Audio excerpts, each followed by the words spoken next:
Hi, we're back. That's part 2 of the custom fender install and rinko fender on this nice old 1981 Japanese-made custom Toei randonneur. I took a few days off between installing the front fender and this part because the front fender was driving me nuts. The hole for the fork crown was in the wrong place. It was right here, like 6 inches from the front. That put the back all the way down almost on the ground, like 1.5 inches from the ground, where it would definitely catch a pothole, a rock, cause a serious wreck or serious problem. So I messaged the customer. I tried to move on to the back and did some stuff on the back fender, and I was recording it, but I just erased all that. It's nonsense, it's holding me back. So we're gonna start over from scratch, but the customer suggested that maybe this hole for the crown was actually for the rack. It's not really a sensical suggestion because most bikes don't even have racks. All pre-drilled fenders have the hole for the crown, has the hardware to mount to the crown. But I decided to unbolt it and roll this fender forward and line this crown hole up with the rack. So in a way, he was really right, this worked. This is about 1 inch higher than I'd really like.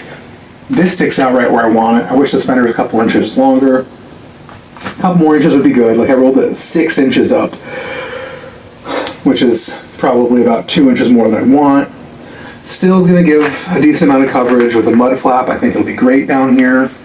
This gives the right amount of coverage. The fender's poking out the front of the rack. All the water is going to shoot off this and spray up or down.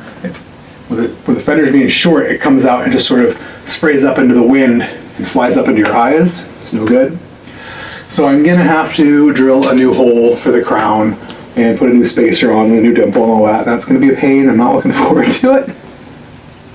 But I got this all mounted and I like it. This is just a disc brake standoff. Comes with a lot of plastic, like Planet Bike fender sets and stuff, a lot of fenders. So you can stand off your fender stay around your disc rotor. And I always save these because they make great spacers for stuff. The customer also informed me they wasn't really sure if this was a 650A or a 650B bike. So it has the old Mayfac braze-ons. I have an old set of Mayfac Criterium crusty cantilevers. I bolted it on, well I didn't bolt it on, I slid it on. And they hit like 2 millimeters low. I googled the difference between 650A and B because I didn't really remember that much. 650A was a common size in Europe, kind of 26 1/3/8. That weird, not 26 inch size. It's only at like 4 millimeters different overall diameter, or 6, so it's like really 3. This brake pad hits a couple millimeters low. That could just be where the bosses are placed. We could wiggle this a little bit. This really could be a 650A bike. Even with old Mayfac brakes, it's going to be fine. With any brakes with a little bit of adjustment, I think it'll be fine. So it doesn't really matter a 650A or B. So put that one to rest. What we're going to do is the rear fender and the rinko, because I've been dreading redoing this. So we'll just put it off to the end. It's holding me up. So the rear fender, I've already done some work. So the trick is you fit the rear fender. Now what I like to do is hang the rear fender down a little bit low below the bottom bracket shell. This means all the water, instead of coming off and spraying all underneath the bottom bracket shell, soaking your bottom bracket shell so they're so dirty if you were to do tune-ups, soaking your chain and chain rings. You drop it a couple inches, all the water comes down and sprays off the bottom and sprays off down, or even when it sprays out, is missing your chain rings, especially in compact doubles, missing your bottom bracket shell.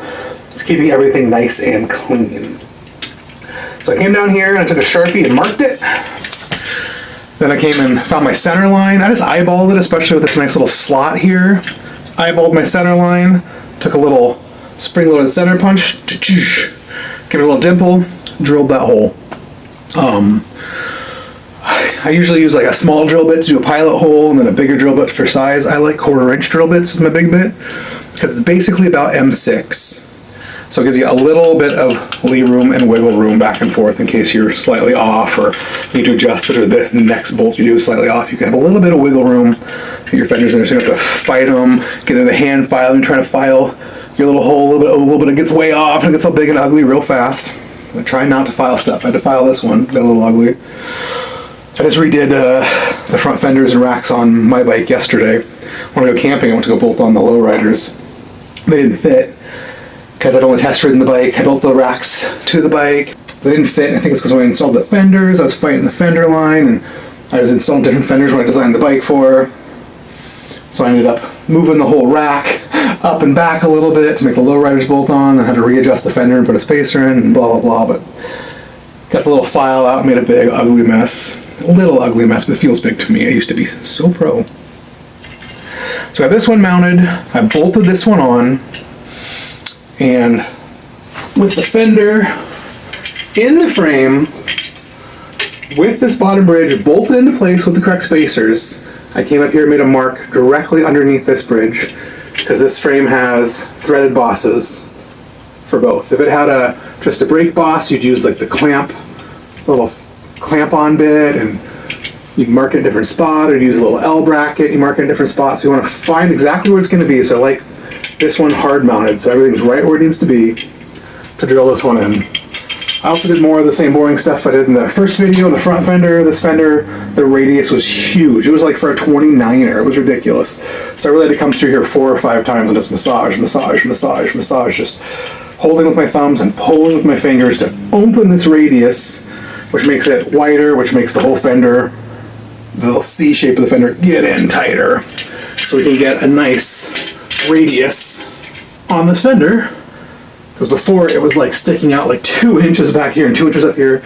It's still not perfect, it still sticks out a little more in the front, but I like that because anything that gets sucked up in here, leaves, debris, whatever, gravel, I want to be able to come all the way through and pop out down here. The worst is riding a bike on a long ride and you're in the rain and it's miserable, it's dirty, and a leaf is stuck under this bolt head or right between the tire, just rubbing the tires as it goes around, but it's stuck in the fender, especially down here. A clump of mud and pine needles just... Or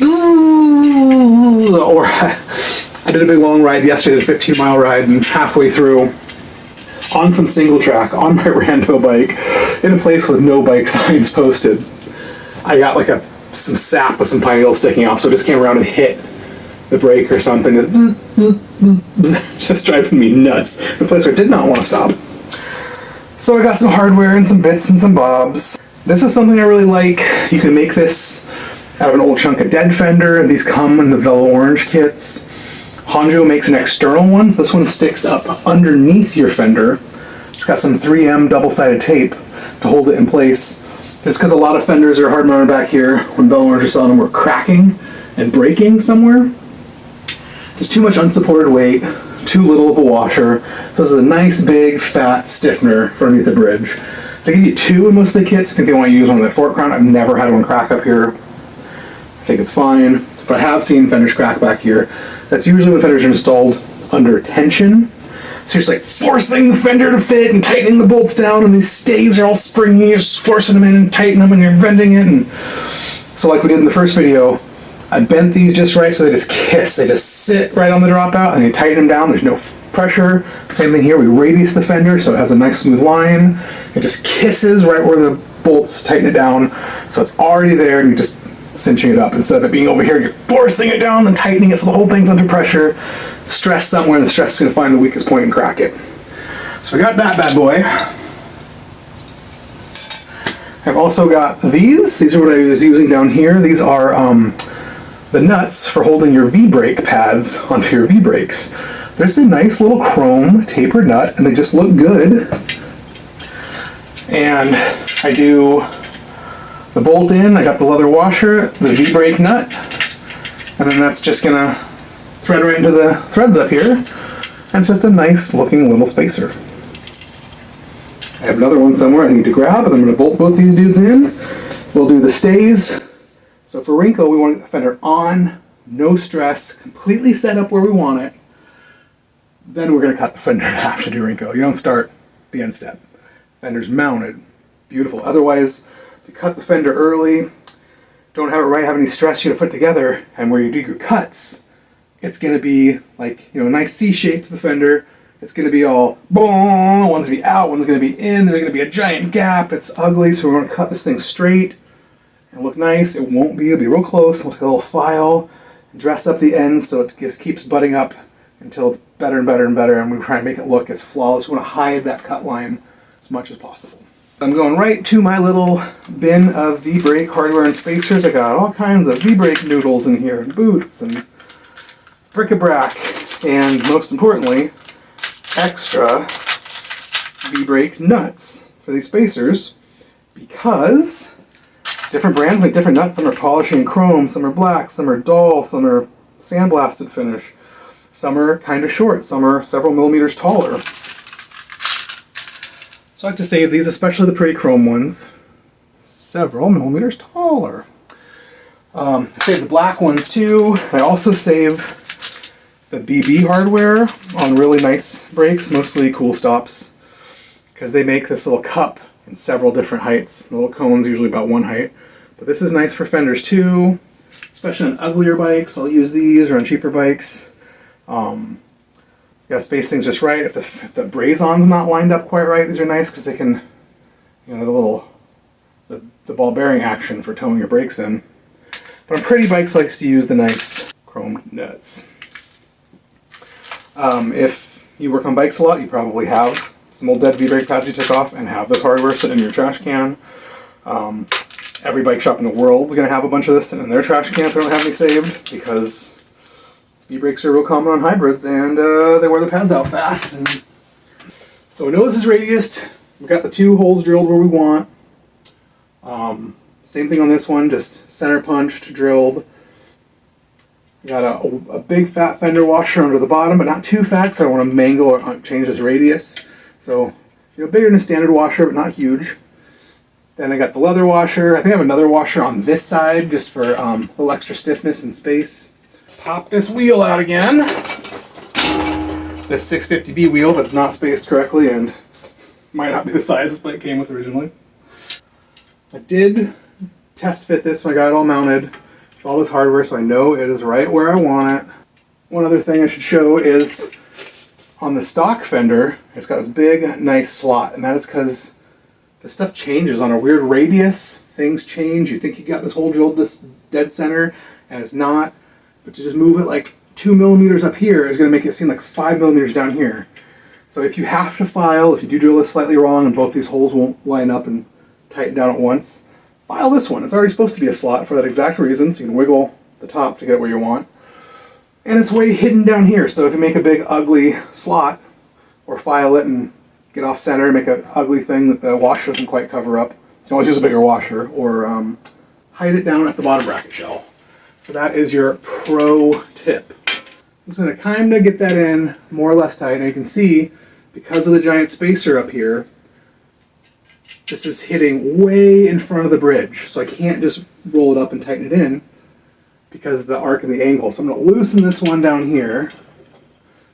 And we're going to see if we can roll this up high enough. I might have to actually get this bolt down as low as possible, so it's barely sticking out of the spacer. So I can roll this up high enough. Oh, not quite. So I'm going to have to file this little slot in here just so I can get this thing all up into place both at the same time and be able to get that bolt in. And that is pretty common. Dealing with things on a rake or on a radius is just tricky. It holds up just right where you want it, but with the spacers and the bolts, it is just tricky. So we need to come up and forward, so we need to file this slot up to let this whole thing rotate up. So this is what they call a rat tail file. It's perfectly round, it's filed. This is a nice Nicholson one. I got this probably at a garage sale for $1 or $2. You can go to Harbor Freight and get a big cheap pack of files, a bunch of files for a couple bucks. This one is nice. We got the center line. I'm going to try and ovalize this without wandering all over the place. To make my hole look like a little jelly bean instead of like a 4-leaf clover. In theory. Just sort of hold the file against my body to kind of hold it, or hold the fender against my body. If you want to make this more pro, you could take another drill and drill another hole, and then just file the slot right between the two holes. But I don't think we need that much. We need a couple of mils. This is a nice soft aluminum fender, so I'm not holding it too tight because I want to mangle it. And this file is just cutting in here. This hole's already almost twice the size. Just a few file strokes. Put her all back together. Nice about these leather washers is they fit kind of tight on these threads, so it really holds the bolt in place so you don't drop it. And it adds a little extra spacer, and as you tighten it down, it crushes a little bit. So now I moved it up 3-4 millimeters. Let's see if this is enough. And that is just the trick doing a good fender install. The wheel's got to come out several times. The fender's got to come on and off several times. If you just want to slap some fenders on, you can. If you don't care how they fit, how the radius looks, it's totally fine. But if you want it to be real custom and cool and pretty and show bikey, you got to do extra steps. Maybe. If I wiggle it just right, it's acting all weird, but I wiggled the hardware and bolt down a little bit. Oh, and it's lined right up. So we can roll this one up a few threads. Roll this one in a few threads. Like I said, no tension. It's all hard, and you got to aim that bolt real hard. Take it out, just file it 2-3 more strokes. Like, no built-in tension. You don't want the fenders to crack. I forgot a step. Specifically got this thing out. We're going to use it. I'm going to show you how. What was I even thinking? Okay. So this pushed all the way up. Has 5 or 6 threads. That's enough for the sprays on. This is a water bottle boss sprays in. If you don't know what that looks like, it's kind of like a little flat-topped mushroom. So they're about 1/4 inch long. The top's flat, so you can drill a 1/4 inch hole, drop the bottle boss in, and the little head sits out on the outside so it doesn't fall away in the hole. Braze it in. So it's just a little brazed in piece of tube with some threads. This is plenty. I do have an extra washer in here. I'm going to take that out because this stick-in bridge is going to take up that space. Now, most people refuse to clean fenders. It's a big issue. I tell them just to HVAC, like this chrome HVAC aluminum tape. Put that under here if you want to run dynamo wiring under your fender. But I was like, oh, it won't stick. It will stick. You have to clean the fender. Most of these fenders are covered in lube for the rolling process and the molds. So these things are greasy. So we are going to rubbing alcohol the crap out of the underside of this fender before we try and stick this guy on. So do it right the first time or pull it all apart, do it again. Which, while you're just doing the individual steps, isn't such a big deal. Once the whole bike's done and together, sucks. Also, this has the Sharpie marks on the outside from where I marked my center line to drill. And rubbing alcohol is the magic cure for Sharpie. So we will clean that stuff off too. This actually looks pretty clean. Honjos and stuff are black after you do this. Easy peasy. Might as well do up here too while we're at it. Just so we don't forget later, because it's hidden down on the bottom bracket shell. Well, no one will ever see it, but still. So this should be dry. Rubbing alcohol dries real fast. I'm going to take, this is like a lint-free paper towel, a blue shop rag. Just making sure there's no rubbing alcohol, because that'll keep it from sticking. Just check that radius. Oh, the radius is pretty good. Stick on the fender, you can see a little daylight down the middle. So I'm going to pull it a little bit, and still a little bit. You can also put this on top of the counter and push down. You can put it on a flat surface and give it one little whack with a hammer. Whatever you got to do, get that radius about perfect, no daylight. Peel off the double-sided tape, lay this fender out. I'm going to drop it on there. It's got this sticky, so try and line it up the first try. Oh, and it moved, and it moved back, and it moved, and there we go. So now, it is just in there and stuck, and add an extra support. Like I said, Honjo makes an external one, so a little diamond. You gotta drill 2 holes and bolt to rivet it on. They're totes nice. These ones are free and easy. And in case I didn't mention it before, or only mentioned it someplace where I erased already, the reason why these make such good spacers is because V-brake bolts are M6, and these water bottle / rack bolts I'm using are M5. So they're millimeters smaller, so they slide right through and ignore the threads. They're just like, totally cool, bro. We're just essentially a spacer. Now, if you're trying to use M6 bolts for this, it'd be a lot trickier. You just thread the spacer on, I guess. Okay, in, a little loose. Not loose enough, so it's too tight, so it still doesn't line up. I'm gonna roll this out so there's just got like a thread or two started. This I also want only like 1 thread showing up the tip of this spacer. Try to make it come fit in this radius as much as possible. And it does, and it lines right up. Ugh. And no tension, no whammy. Just gotta line up, go in nice and straight, never force a bolt.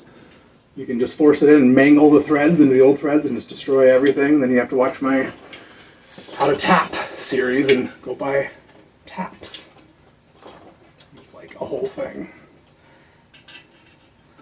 That one tightened down, we're gonna tighten this one down. You might have to come back and loosen these and wiggle them around if the fender sits a little cockeyed or too close to one tire or the other. But usually at this step you can tighten them down and it's gonna be golden. Now we're gonna do this back U as well. Got all the hardwares. So this fender stay is a one-piece U. That's how most metal fenders are. There's two little notches in here to indicate the centers right between them. There's two holes in this fender. The holes in this fender are vertical for these little tall C-clips that hold the stay. A lot of fenders have diorama's and they have two side to side. Some of the old skinny ones have just one in the center. So we're line it up. This just has a T-nut or a double nut for the back, which makes it nice and easy. It really does make it nice and easy. Bolt in the C-bracket. Hold this captured double nut thing in the back. And hopefully we can line it up and get it started. Always start everything by hand. Never force things with a wrench. You'll just cross thread and strip stuff. Get this U in here and we'll get the bottom started. Start it by hand, nice and gentle. If it's hard at all, back it out and try it again. You're just gonna force it, you're just gonna break it. Strip them threads. I want this U lined up. I can see those two marks. We know it's pretty much centered. You can always wiggle it. You can always loosen this up later and wiggle it a little bit one way or the other. It's also a 95-degree day, but it's still pretty early. It's not too hot. I got the window closed and the fan on in the other room. Probably hear it in the video. It's probably a wreck in the video. Same, doing low working tension, so it's tight enough to kind of hold this U so I can move it around where I want, but loose enough to where it's not just gonna, be unmovable, and tight enough where it's not gonna flop. And this comes right up and just about almost kisses. Almost kisses. If I tighten this down, it might have changed the radius of this fender a little bit. So, like I said, 500 times putting this wheel in and out on any fender install, any custom fender install. Yeah, that looks terrible. Look at this. Once I tighten it down and change the radius, this is a little bit loose right here, so we want. This shows most of the tread, and then all the way around here, it is too freaking tall. That should have made the radius a little wider. If anything, I should have sucked this down, not loosened it up. Me and this fender just aren't friends. I think I had it bolted in the other day and I was trying to massage it some more. We can also add more spacers up here and lower this fender a few more mils, and that might really help. And we're definitely going to have to no matter what. It's already getting too tight down here, so the radius here is real good. If I lower it, it's going to get tighter and tighter down here. It just really needs more massaging. It needs to come off the bike. Need to really get in here and rub it. I could also shorten this spacer down here. I use this longer V-brake bolt. Use a slightly shorter one, which open this gap more, which is kind of ugly, but it's hidden down by the bottom bracket, and it allows things to escape.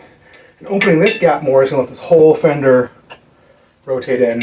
I'm going to try that first before we start getting serious. When in doubt, people like to go, this isn't fitting, I'm going to mangle it to make it fit. If you do that, 5 minutes later, when you calm down, you're going to have a different, better idea. So it's good to walk away. We say that at the old shop all the time. You're getting frustrated, you got to walk away, let it go work on something else that's simple and easy. Not get frustrated, because you'll just wreck something very nice and very expensive if you get frustrated. So let's try this trick. This is why we save all of these. Let's see if we can get this fender better, because this fender I've re-radiused a lot. It's not doing what I want. And this should actually pull it down back into our slot better. More centered in the hole. You can, like I said, it's just a water bottle boss in here. And this tube's not drilled on the other side, so you can use a bolt that's too long and dead end it into the other side of the tube. You can do that with a water bottle too. Use a bolt that long, it'll come through, tie it down, you'll poke a hole in the back of the tube and wreck your frame. So be aware of that when you shorten your spacers up. I definitely like to have 7 or 8 or 9 threads poking through. In case something comes loose, it's not going to fall and rattle right out. It might fall and rattle for a while. And you still have time to tighten it up before the bolt just falls out because there's only like 1 or 2 threads. All right, baby. We were talking about 650A earlier. Customer saying it might be for that. You might switch those wheels. It's horrifying to do a custom fender install to a set of wheels and tires, and the customer's like, oh, I'm going to change the tire size. Oh, I'm going to change the wheel size. You're like, bro, I just set this up. I spent so much work setting this up. But the 650A is a couple millimeters taller. These fenders fit really tall. It'll probably fit fine. If not, we can come in and just put a slightly shorter spacer in at all the contact points and just move it up a couple mils and everything will be totally fine. It's not the end of the world, but sometimes you can be like, I'm going to take it all apart and throw the fenders away. Give me the right stuff. And I've yelled at customers like that before, but I am trying not to hate my life and be that angry anymore. I closed my shop for a reason. It was stressful. It's hard dealing with people. They don't think the way you want. They don't do what you want. It's hard. There's a debate about using Loctite. It's the little blue thread lock you put on the threads so stuff doesn't fall out. Most modern bike parts just come covered in that stuff. I do not like it. Same reason why I don't like the little button head water bottle boss bolts. This is a very tight spot. It's hard to get into to get these bolts and nuts in. You do not want to fight them. You do not want to strip around out that head. I definitely had a fender I set up for someone, the little button head water bottle boss bolt up under here and Loctite. It's the first metal fender I ever set up. And after years of riding, that thing was rusted in there and tight, and I tried to get it loose, and I was rounded that head right off, and it was a fight. Trying to get a drill in here, drill that head out, and trying to get tap tools in and move. It's a nightmare. So I'd rather have these come loose. The fenders will rattle and creak and be annoying, and they'll tell you to stop and tighten them up. I'd rather do that than 10 years down the line be like, oh, my fenders are so nice, never rattled, but I need to take them off now, and I can't. How does that look worse? How does that look worse? Should I shorten that spacer up even more? This is already, I can see daylight, so this is already a huge gap. So tight in here and so huge back here. What happens if we just make this spacer longer? Instead of doing that, I'm just going to loosen it a bunch so it drops down as if it's longer, and we'll throw the wheel in and just check. One thread, just barely hold it in. Wish this wheel fit this bike. That is still kind of big, but there's no daylight. It's basically acceptable. It's also from being tightened in here or whatever, it's a little S-bent. So the fender's kind of doing a wave. I don't like the wave. I think that means that this side didn't get massaged as much as the other side. So we keep massaging this fender.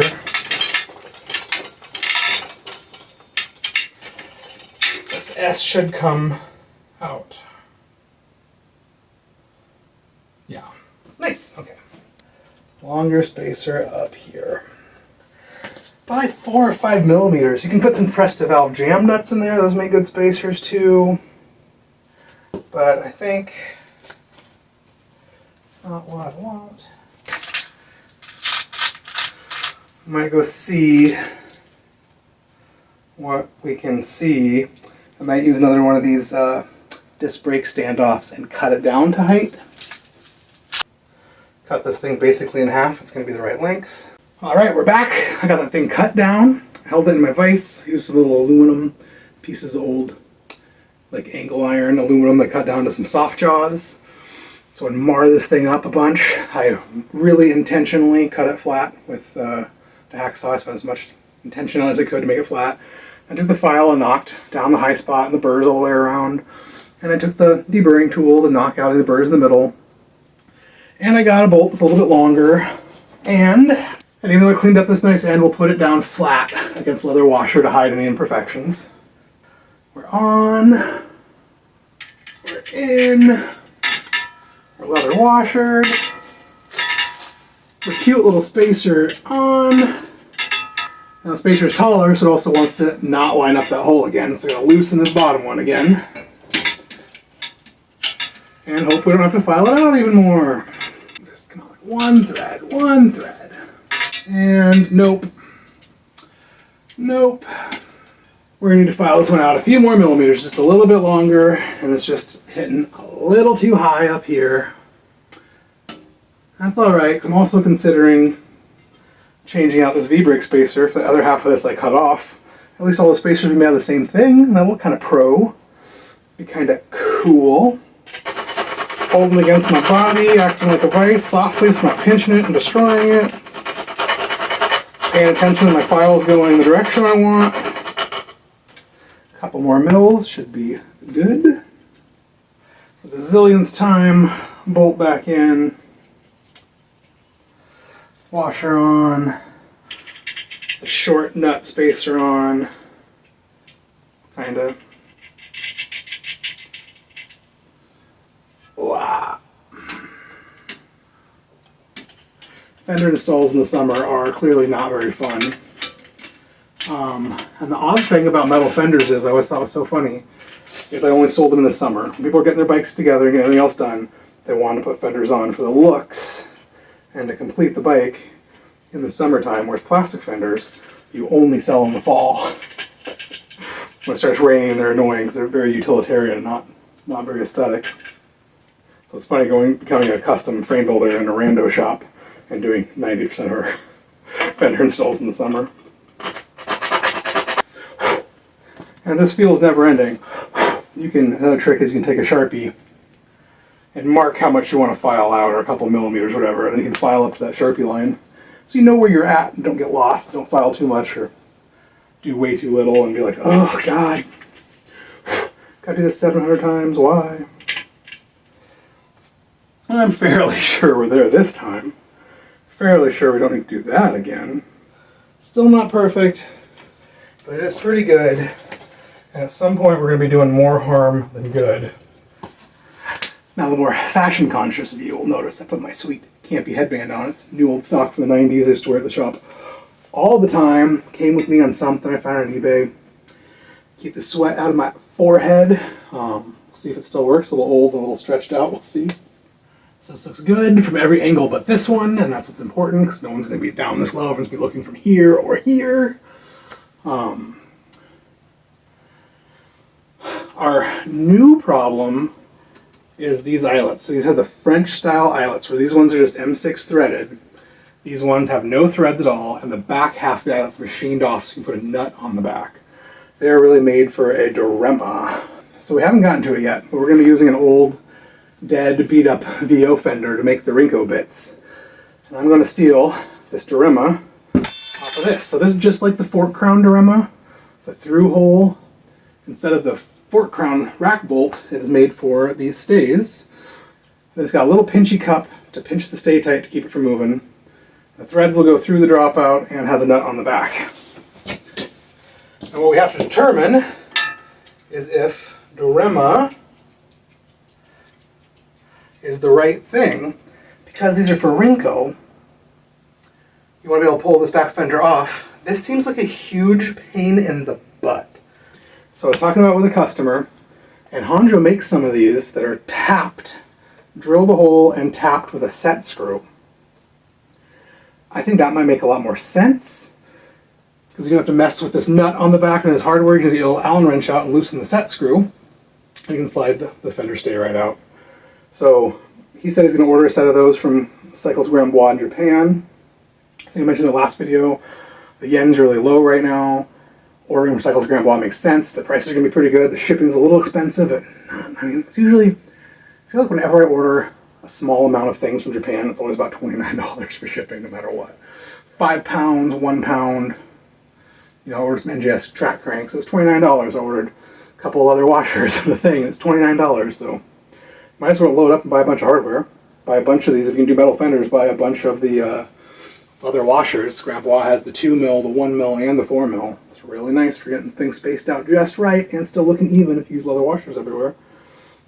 So there's this option. Or there's the option of just using little R-clips, just like on the front. I'd angle them up. Down's in the way of the quick release. It's really close to the quick release. It's hard to get things in and out, so I'll angle them up. And the same thing, we just use the bolt and a nut on the back, and it would be a nightmare. So you have to get a little wrench out to loosen these up. Why isn't this just threaded? So it's probably what we will do. Otherwise, I did consider, and still might, taking this diorama and just tapping, center punching, drilling, and tapping this out myself to M5, and using some little dudes in there. We wouldn't use the cup at all.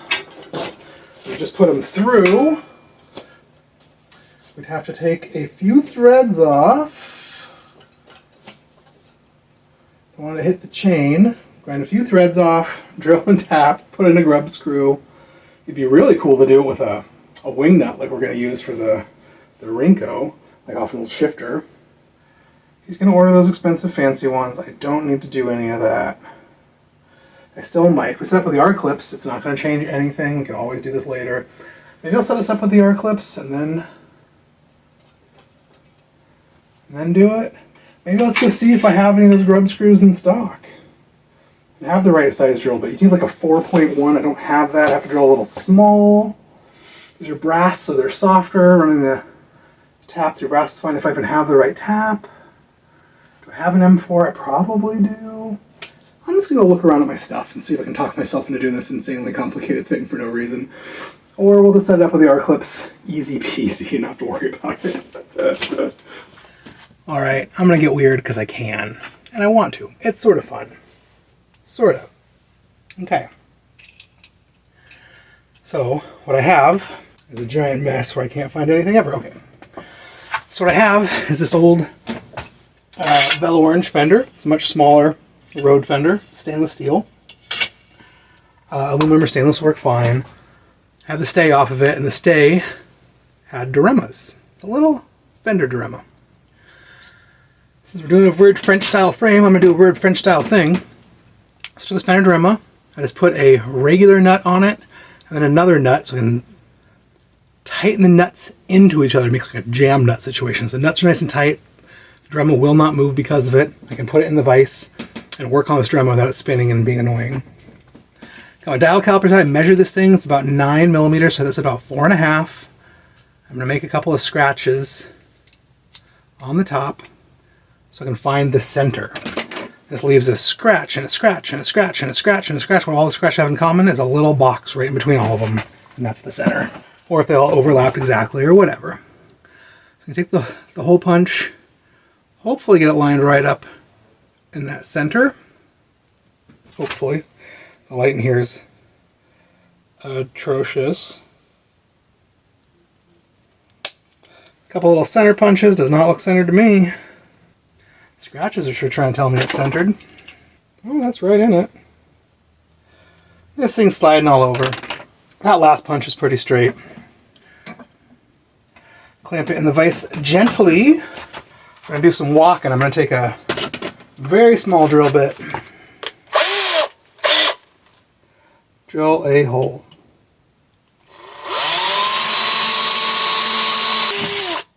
So we're all the way through.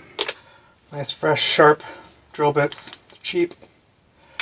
I'm going to you really don't want to skip more than about 2 sizes in theory. So I'm going to skip about 2 sizes. Because we're going to walk up to 5/30 seconds. Now 5/30 seconds is not the right size for tapping M5. It'll be fine. You're supposed to use like a 4 point something or other drill bit if you go Google it. I'm going to use 5/30 seconds. It'll be fine. Stepped up, if you do with small steps, the drill cuts right through. Do big steps, it tries to chunk up and grab and cause problems. Skip up 2 more and then we'll finalize it. This is the size right below 5/30 seconds. Easy peasy. If you skip right to 5/30 seconds, it's going to wander all over the place and be way off center and be really hard to drill. It's a huge nightmare. This is literally less than 30 seconds extra steps. I drilled all the way through. Now I'm going to take a little tap, a little cutting fluid. This hole is so shallow, this tap's not going all the way through. It's going more than enough of the way through. It's not going all the way through. The tip's bottoming out down here. If I wanted this to go all the way through, I could take this tap and grind a few millimeters off this tip. It's normal. I used to have taps ground flat or almost flat all the time. I'd start the tap hole with this tapered one so it'd get nice and straight and start, and then go back through the blind and get the extra few millimeters I need. I don't have a blind one now. I don't want to wreck a tap. I kind of think it's going to work better. Making sure it looks straight. Start cutting. I think it's going to work better because this lets the set screw not go all the way in and makes it get real tight when the fender is out. But don't go so far you bottom out in the bottom that you pull these threads out trying to push against the bottom. So I was looking in this hole. Here's a regular M5 bolt. It should just thread right in. It doesn't go all the way in because these threads aren't cut all the way. Just pokes through like a little bit. And the reason for that is this little grub screw or set screw. So instead of having, it's the same M5 threads, but instead of having a big giant head with a big giant Allen, it's got a little teeny Allen wrench just right in the tip of the threads. No big head. So this goes right in. It tightens down. It pushes through into this hole a good millimeter, 2 millimeters, and we need like barely any, and tightens up. What I like about this, a lot's poking out, but what I like about this is that when the stay is out, this is going to tighten up back into the hole, not poke all the way down, tighten into its own body, and not rattle loose while your bike's in transit in the bag or on the ground or however you're doing it. So you can leave it in place. So trying to put this in your pocket or losing it. What I also like is it's a regular M5, so if you lose this, you can use any water bottle bolt, you can use anything you want, it'll do the same thing. Someday I might take the little like old down tube shifter wing nuts and grind most of the threads off one of those and make that for like a real quick release. That'd be hot, but I don't have a matching pair of them anywhere. So this stay now comes in.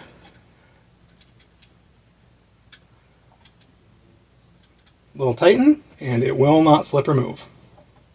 And now I want to go rinko my fender and take this back fender off. I can remove the top nut and loosen that guy up, and boop, pops right out. Nice, nice, nice. I do believe that this might be a little bit too long and hit the chain on the bike. It might poke through a little bit too much, but I'm not actually sure. These dilemmas also come in this little cup.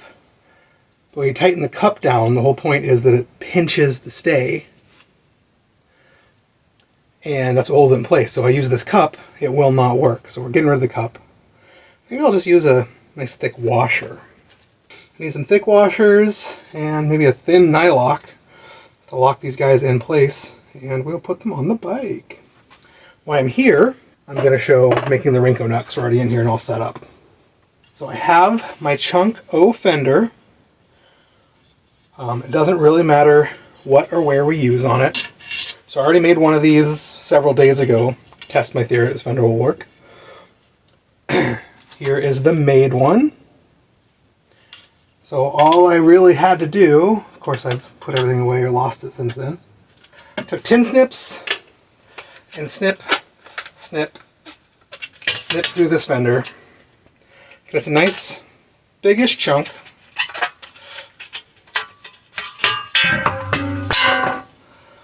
And then what I want is enough to stick out and support the back side of the fender.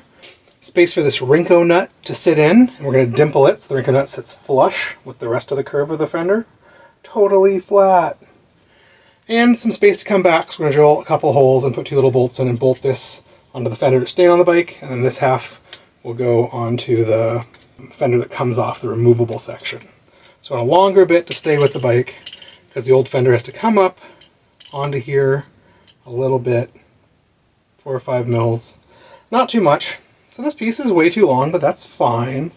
There's no such thing as too long, there's probably such thing as too short. Now, I used to try and use the inner lip and do all this stuff. I don't anymore. You can see this one has cut the inner lip all the way out. So I just went through here and just cut, cut, cut, cut, cut, cut. Rounded the edges. You can get this at Harbor Freight for $4 or $5 for a tin snips. No big deal. Cut all your edges.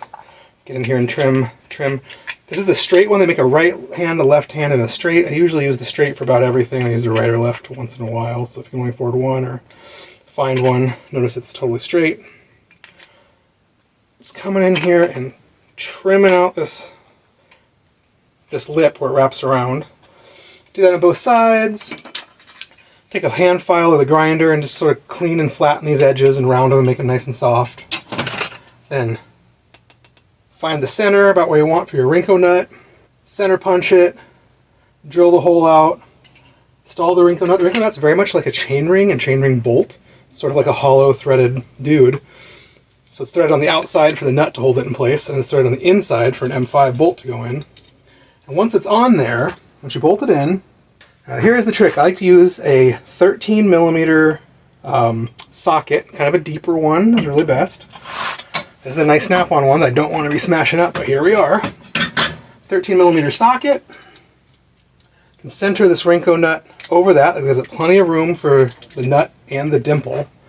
And then we'll take a little hammer and go whack, whack, whack, whack, whack to get it dimpled, get it nice and flush. So you can see the nut is below the line of the fender. It's in this dimple. Ooh, dimply. And then I used like a wrench or even an adjustable wrench in case it's not sitting totally up and down. It's a little crooked. You can put a little adjustable wrench or something on here and just go, just give it a little yank and bend it out so this thing's sitting pretty much straight up and down. It's not all janky and goofy. Then we've got to drill a couple of other holes in here. What I'm going to do for that though is I'm going to get the fender on and set up and cut and flush, figure out about how far back from the edge of the fender. Imagine this is the chunk bolted onto the bike. I want to figure out about where I want it. I want to sit in about here so that the other chunk of the fender has this hole, then at least at least a centimeter, 10 millimeters or more from that hole to that edge. Got plenty for this.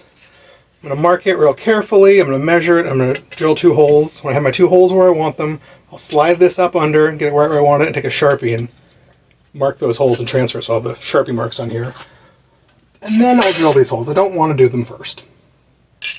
So we will come back to that when we get to the rinko portion in 5 minutes or so. But let's go play with these. But just in case you're thinking it, I'm not using another one of these spacers for the fender as my rinko bracket because it's just not long enough. The hole's all right. Maybe this side's long enough. The other side where I want to put the 2 bolts, it's too short. I really need this thing to be like at least another inch longer. So we're not using that. We're making it from scratch, that little chunk of fender. I am ready to play with these dudes. A regular washer, just to suck up a couple millimeters. I got a little nylock for the back. This really might hit the chain depending on what wheels are in here. They do make thin nylocks, like a jam nut style nylock. That might be a thing. This one will be just long enough, but that might be the thing. I'll tighten this down later once I figure out the exact angle we want. So I want to tighten it down where we want, so I'll probably get the stay all in place and sort of hold the stay like a wrench while tightening it. If it bends the stay at all, I'll stick a wrench in. We'll see. That's a good point. I do not want to bend a wrench, the stay. Let's use a wrench. I'm just going to look at this angle. It's going to be real close. I'm going to hold her in place and try and tighten her down. Righty-tighty from the nut's perspective. So this way. I really could get away with a shorter nylock. That might be the thing to go to the hardware store and spend $2 or $3 on a special nut. And line this up. The final tighten after. So that is in, but we're going to do some custom stay cutting at this point. So the stays are bent open. They're really far out. I got like an inch or 2 on each side. That's cool with me. I bend them a little bit. Get them a little closer. But I want them to come in real nice. I don't want them to be shooting outward at an angle to hit this little hole. I want them to be level. Look at it from the back. Hold the Sharpie up. Where does it hit level? About here. So we're going to come back these several inches. And this is where I'm going to bend. The last time I used a tool on here, these aluminum stays are really easy. You can really just hold it here and push here. and get your bend. I mean, it bent to like a 1/4 inch higher, but whatever, it's pretty close. Get your bend on. We're also going to mark where we need to cut them. We know we're going to poke through here. If I did have to switch back to the R-clip for some reason, it sticks out slightly farther.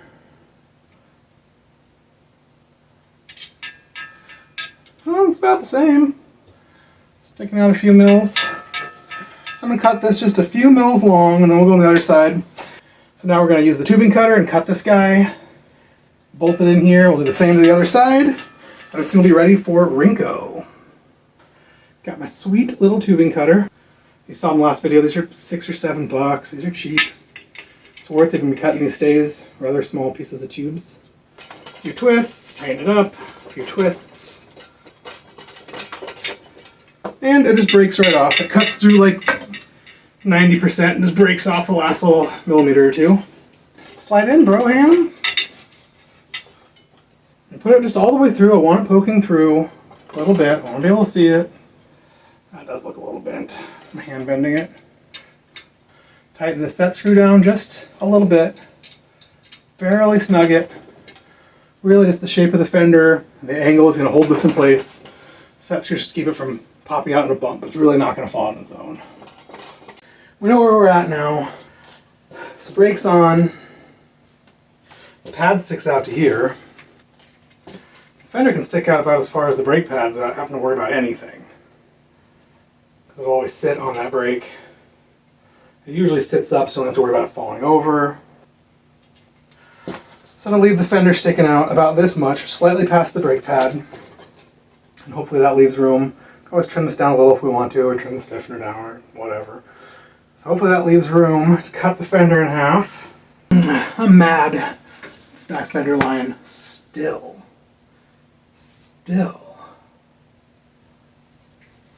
And I'm going to try and adjust it one last time. This is the place that I care about the looks the least. This kind of the most. I'm going to shorten up this spacer one more time, make this gap bigger, and hopefully pull the whole fender in. One last try for the 50th time, and then I'll really give up and we'll just call it good enough. What do they call it? Perfect is the enemy of the good? That's what I feel like is what's happening right now. Another little aluminum barrel. It's not actually the same material as these, but it looks a little closer. So I like the idea of trying because I want it to look more gooder. I'm also going to loosen these guys because I want them to be able to move in if they want to. Take that stress off. Slide. Yeah, look at it. See? Move it down here. This whole thing. This is the only place I want to keep it. This whole thing comes down. So, why are you such a fat little bastard? Alright, I got the bike on the ground so we can really see it. I took a Sharpie and marked here, so here's the internal Velo orange stiffener. So this is about the edge of it. This is about where I want the back fender to stop. I want it to be, it's pretty fully supported. It could come a little closer, honestly. So there's the edge. I like this back line. So do a few lines of Sharpie playing with it. I'm going to do my rinko cut right along this back line. I'm going to put some tape on here, make a nice straight line, try and carefully hacksaw through it as straight as possible. Make a file and dress it a little bit. Then I will drill 2 holes. Mark this, drill 2 holes, bolt it on. We'll put it in place and mark a hole up here for this rinko-y line. Yeah, right on this line. So I'm going to drill my hole for my M5 rinko bolt right there. Okay, came in here. I took some tape and laid in the straightest line I can possibly imagine on here, and it looks pretty straight. Also took my calipers and got about halfway and just sort of gently rubbed the tape in the edges of the fenders to make a nice center line. You can see my old black line underneath. I can see my center line. That is where I want to drill my M5 hole. I'll cut as close to this edge of the tape as possible. I like to do this over the vise, so it's like sitting on something, it's supported, it's not going to go flying. You cut into this rag and cut into the vise, move around it a little bit.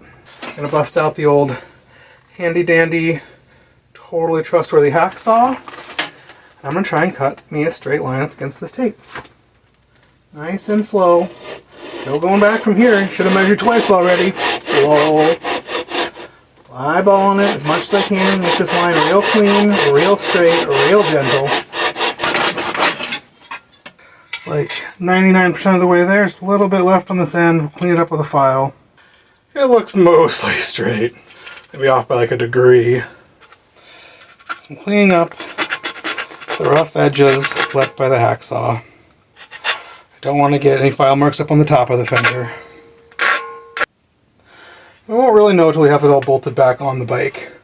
I have to do a little teeny bit more touching up, like this side looks a little high, that side looks a little low. We'll see what it looks like bolted back on. Yeah, that side looks a little high, that side looks a little low.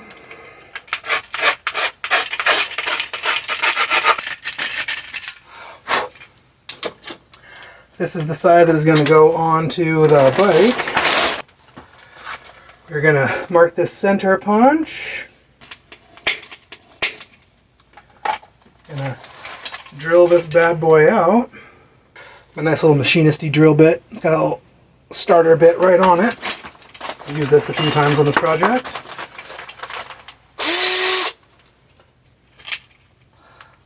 So let's go bolt this back, these two ends back on. Butt them up and see what is what. So here's an old campy down tube shifter boss. I found it the other day on the side of the road. It's very fortuitous. I like these for their quick releasey wing nuttiness. But you know, it probably doesn't really matter. Just a regular M5 bolt will probably work just fine. So if you get your tool out, you probably get your tool out for the other thing anyways. So I have a little rinko bit in. It's in there and it's got some wiggle room. Try and get it pretty straight. It's bolted in. I drilled the hole 6 mil, so there's a mill for it to move around in there in case we gotta do angles and adjusts and all sorts of things. Slide this bad boy back on. Okay. Let's get the back wheel in again. So we can at least be able to make sure the fender line's not insane while I get this all lined up. Okay, these guys are loose. Everything can play with itself. Fender line looks terrible. Okay, I'm into that. Look at that. Yep, making sure the fender looks real even on both sides. Cinching the hardware down. Looks so tight. Little gap over here. Want to knock the high spot off over here. It'll never be perfect, but we really want to get it close. When people look at it and go, God, that looks so good. Not, ugh, that's insane. What an ugly line. OMG. That. That line is so clean, I'm going to bolt this all together, clean it up, then come and look and see if there's a little high spot I got to take out, because it looks so clean and so close. So you can see the little wing nut, my line, there's my cut lines. Got to do a little sanding, cleaning up. Maybe 1 or 2 little high spots to make it sit like just flush, flush, flush. My new line I marked, I'm going to drill 2 holes and bolt it onto that rinko tab, and then leave that rinko tab bolted onto here forever. So let's do that. So it is, I came in here and I put a piece of tape over this line, and I took this little tool, I just sort of set it up for an aesthetic mark on both sides. It looks nice and even. Measured it from the front as well.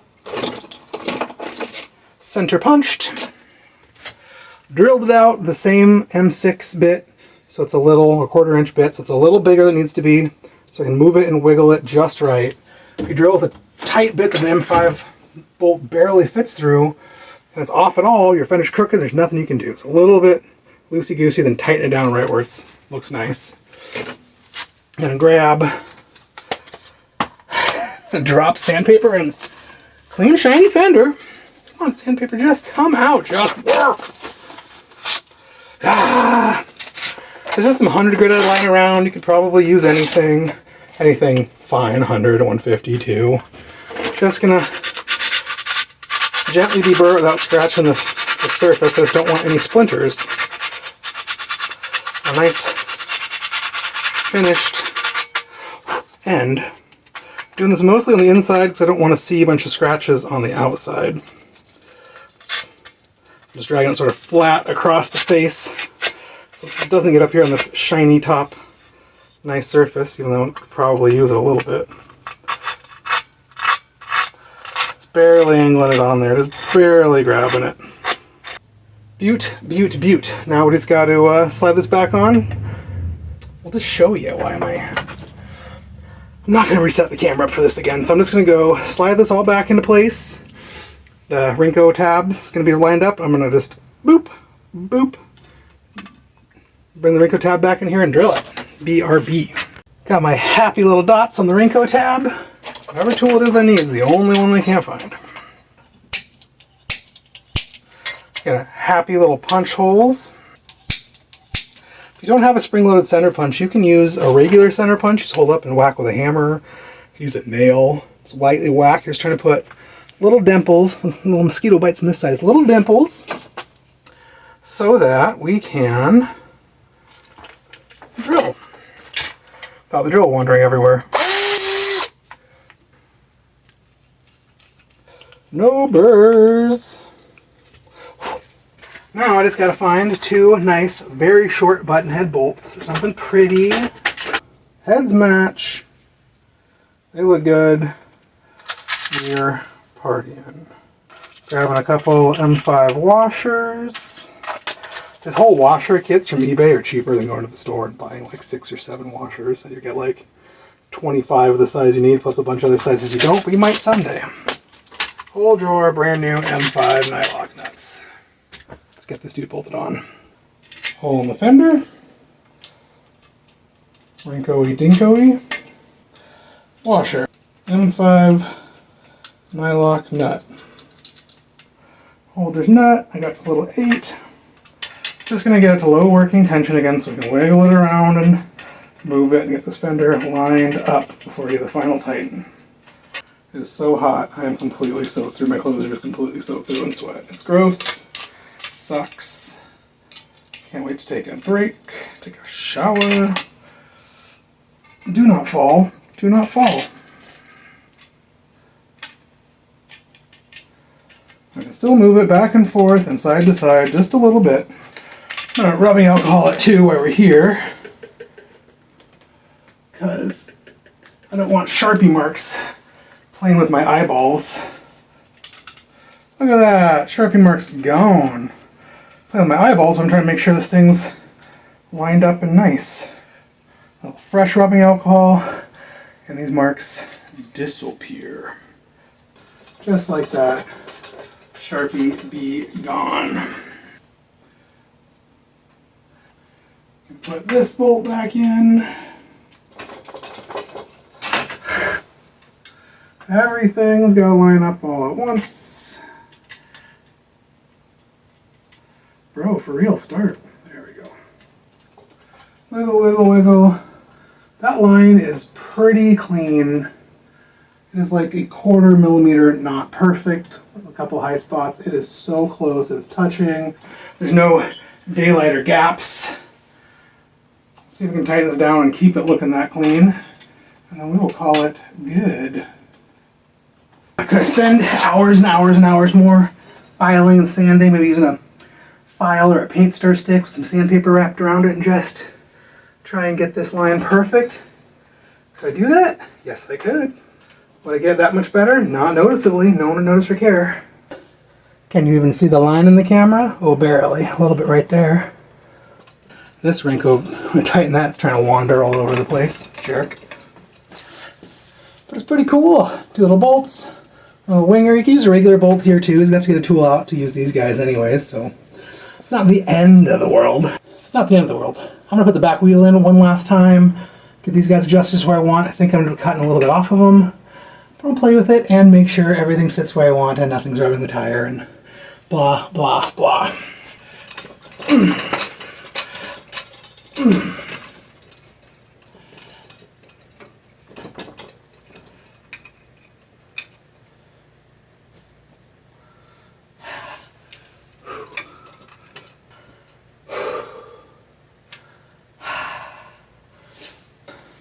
Looks pretty good still. It's pretty even. It's not too bad for a fender that was really a huge fight. This one side was a little shorter than the other one anyways. I can cut a little bit more off of that stay. And so I might. Do that real quick, and that was it. This is the Rinko. Anytime you want to pop it off, you can just gently loosen just these two little set screws and this one wing nut. We'll replace it with a regular bolt, and fender comes off. When you guys do that, you should take the whole back wheel and this fender, like strap them together, this half, you know, and stuff into the main triangle. Take the whole, drop the whole fork out with the front wheel, fender, tire, everything, and wrap it around the other side of the front triangle. And then you use dummy axles. You get like an old axle with the cones and lock nuts and a quick release to fill up this space. So in case someone steps on your bag or anything tries to crush it, you can't actually crush your fork or your rear triangle because you have a dummy axle in. So use dummy axles. They're safe. They're good. So anyways, that's it. I'm done. I'm toast. Thanks for watching.